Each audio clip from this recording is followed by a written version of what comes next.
What if I could somehow, with no inside knowledge of any kind, predict the next 6 years of Xbox game development, at least through the eyes of Xbox Game Studios? So I came up with this idea to do just that. So let me explain what I have. I'm breaking it into parts. I'm going to explain, first of all, we're going to go over every studio that Xbox Game Studios does own, with the exceptions of Xbox Game Studios Publishing, because guessing what indie studios Xbox is going to partner with would take all of the mental energy I have, and I have to also go to work some days.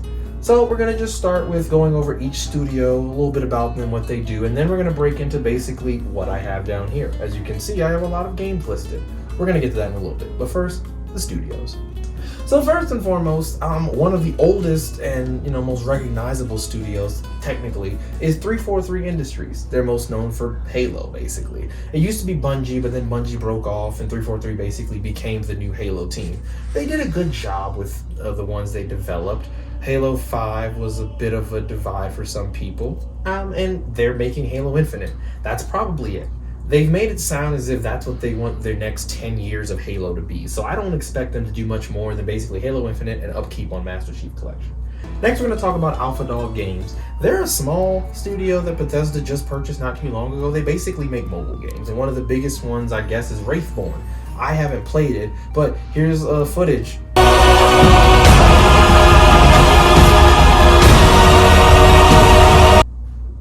Does it look cool?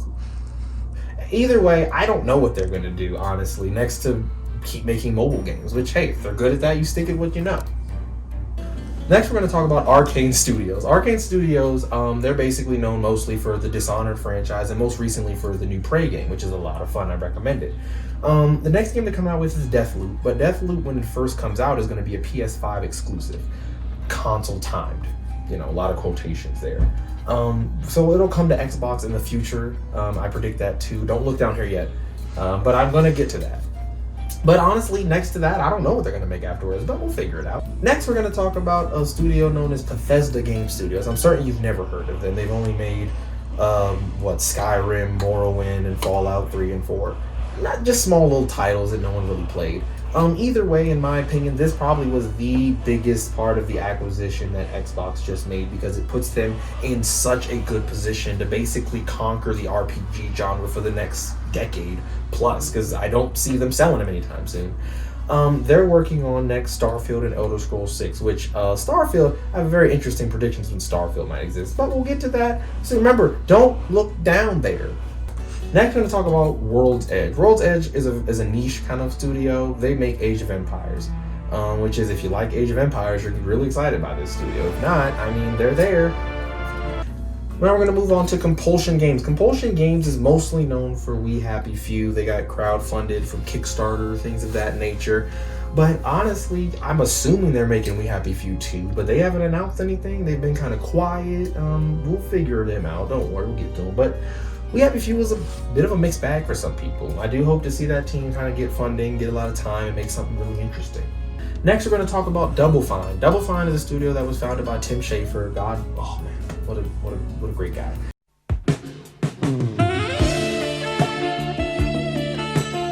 They've made Psychonauts, Brutal Legends. Oh my goodness, they've the Broken Age.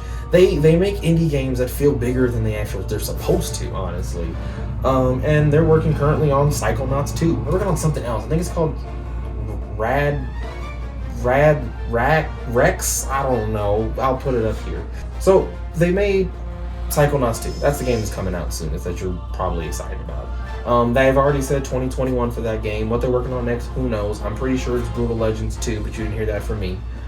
But honestly, overall, like I said, they're a good acquisition. I'm proud of Microsoft for saying we want big studios and small studios, because you can make the biggest games you want, but if you don't make games with heart and care and little tiny indie titles, you don't give bigger dreams time to manifest, you don't get stuff like that. So good on them. I think it'll work. id Software, they make Doom. That's all you need to know about them. And spoiler alert, they're probably gonna make another Doom. Which isn't bad by any stretch of the imagination, but I don't really have to explain much more than that. They make Doom. Good job, id. Keep on making Doom. Next, we're going to talk about In Exile, a studio probably on this list. I know not the least about. I know a little bit about them. They're mostly known for the Wasteland franchise. A great group of games. I'm not even gonna lie about you. I've played a little bit of Wasteland 3. I'm gonna try to play a little more of it, most likely not. After that, I don't know. They're probably working on an RPG. That Microsoft, they've tripled down on. You said they didn't have enough RPGs. They have enough now. They have a lot of studios working on open world games. They've checked a lot of boxes with this lineup. Machine Games, they're kind of like id. They make Wolfenstein. I mean, they might make something new.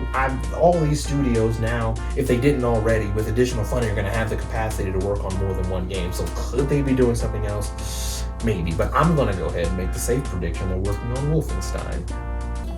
Probably the most what's the word I'm looking for this? Underreported. Let's go with that. Acquisition out of the entire Bethesda ZeniMax lineup was ZeniMax Online, because they now have a continual revenue resource with Elder Scrolls Online. That's not something to squinch about. And now they have funding to really flesh this game out and maybe give it a second wind, which a lot of online MMOs don't really get. So the fact that you're giving it a brand new lease on life potentially, I'm excited to see what they do from here. Maybe they do something new.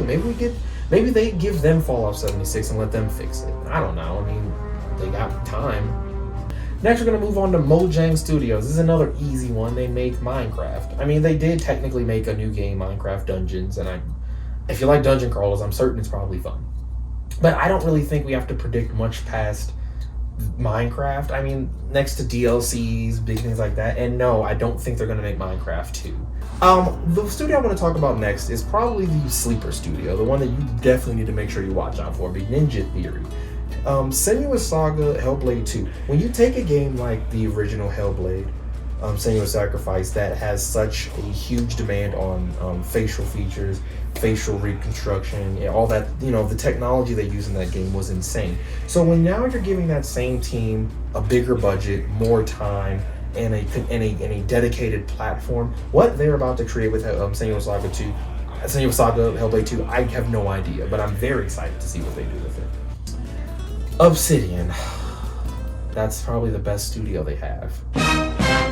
And it's all and the reason I say that is not because I'm trying to belittle any other studio on this list, but Obsidian can basically do they are Bethesda game studios on like steroids.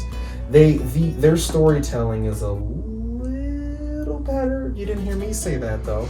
Outer Worlds was really, really good. Avowed, I'm just gonna say, is gonna be really, really good. And they're probably gonna make New Vegas 2, which is probably gonna be very, very good. This studio right here can basically do whatever they want, and I promise you it will not be done wrong. And as I said that, I'm now skipping to what actually is the most important studio that Xbox possesses, Playground Games, because they make Forza Horizon. Forza Horizon is one of the best open world racers let me correct that. Forza Horizon is the best open world racer on the market, and there really isn't anything close to it. And Fable, as an open world RPG, to just throw in the mix of all this madness they have going, is going to be something insane. Because Fable, if you didn't know, was a franchise for the Xbox years and years ago, back on I think the original Xbox for Fable came on, yeah. And it was really good. And I liked Fable 2, and I liked Fable 3. Sue me. And when you give a team like this, who's shown they understand how open worlds need to be designed, I don't know if you've been replaying the Volta game, but they slowly but surely been working on voice acting and character models. Quite a show. I try my best. They're about to do something special. This Fable is my game. In my prediction, I'm going to predict it right here, right now. Fable is going to be the best game to come out on the next generation of consoles. I said it. Rare is basically like 343. I think they've been around probably they've been around longer than basically anyone. Like, they've worked with Playground and Turn 10 for a while, but they didn't own them until recently. Where Rare and 343 might be the two originals, unless I'm wrong. I'll tell you if I'm wrong later.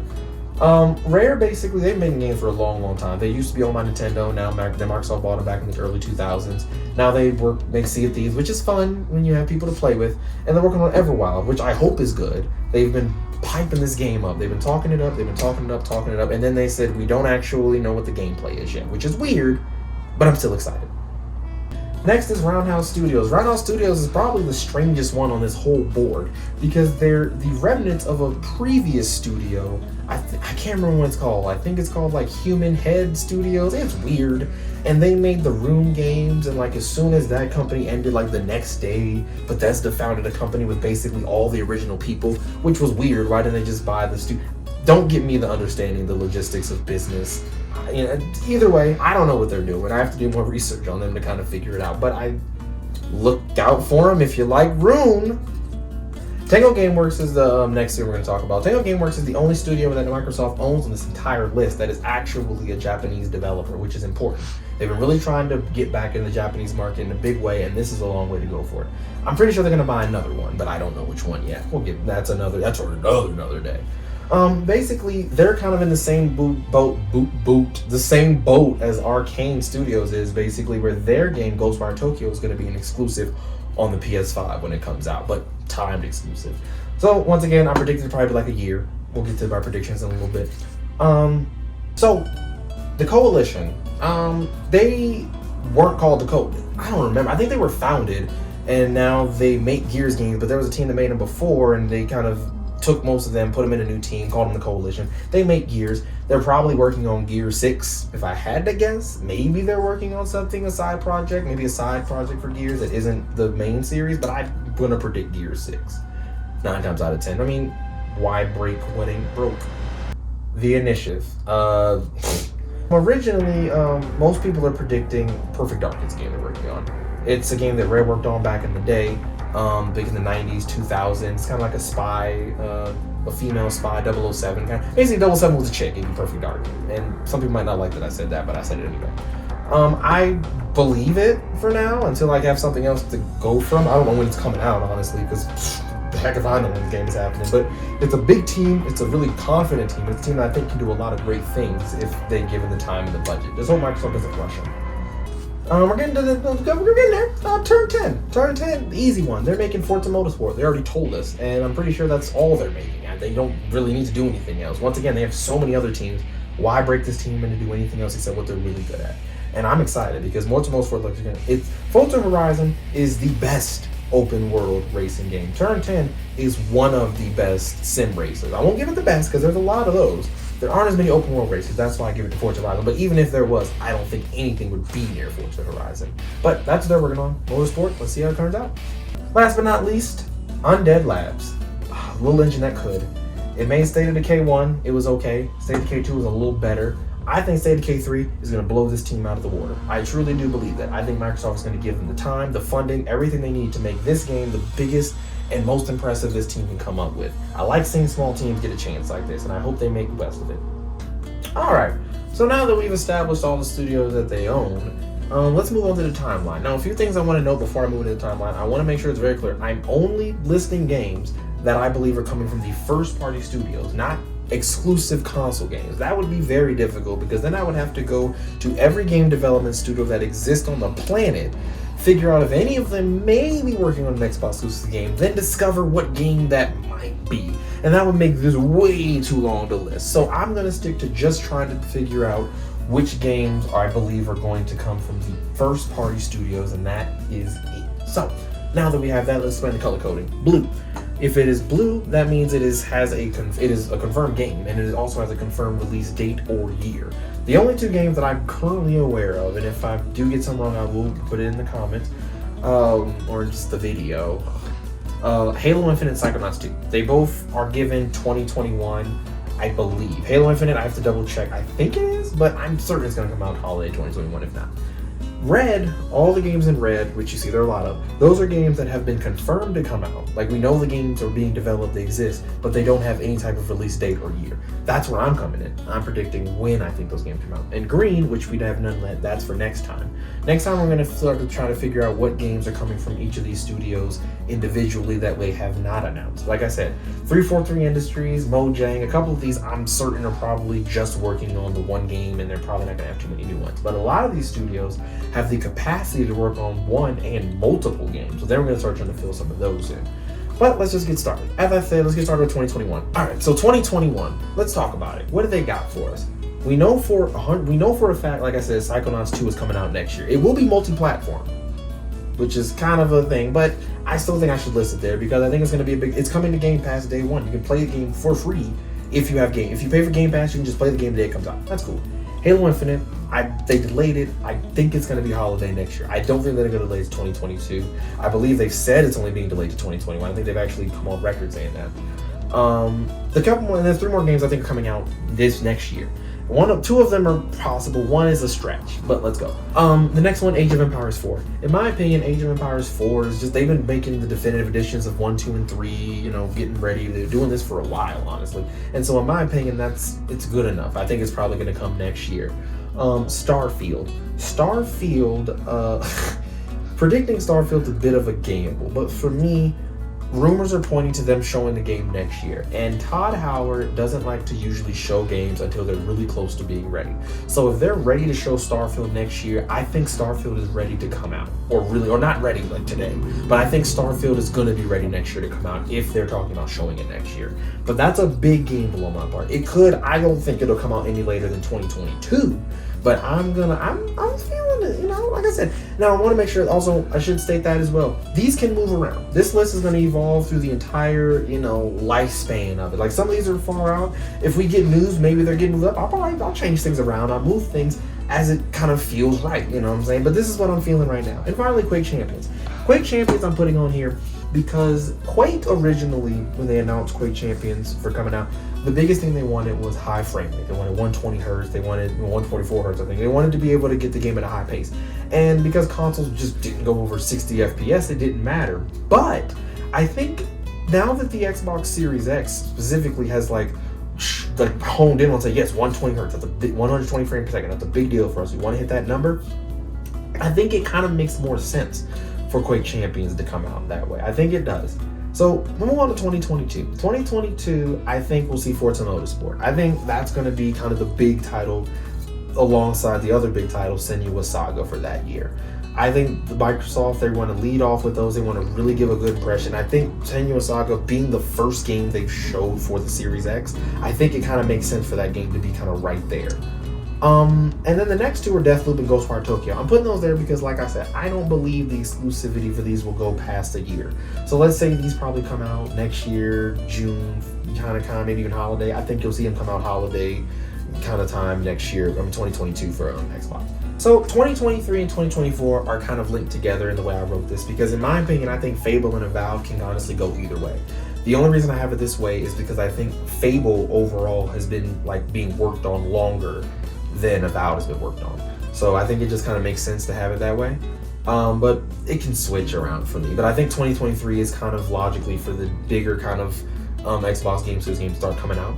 And then into 2023, I think we'll see Project Mars. So on to 2024, Avowed, like I said, I think that and Fable kind of switch around, but I think this game just needs more time than Fable's going to need. State of Decay 3 is one I'm pretty excited about. Like I said back in Monday Labs, I think they're going to get enough time to work on. It's going to be big, and I think, you know, I think it's going to be a big one, guys. And I feel like that's enough time. Because they, like, if I remember correctly, State of Decay 2 came out like 2016, 2017 at the time. So, I mean, you're talking about, what, 18, 19, 20, 22, 6, 7 years of development time. I think that'll be good enough to make a huge MMO zombie game. I really do.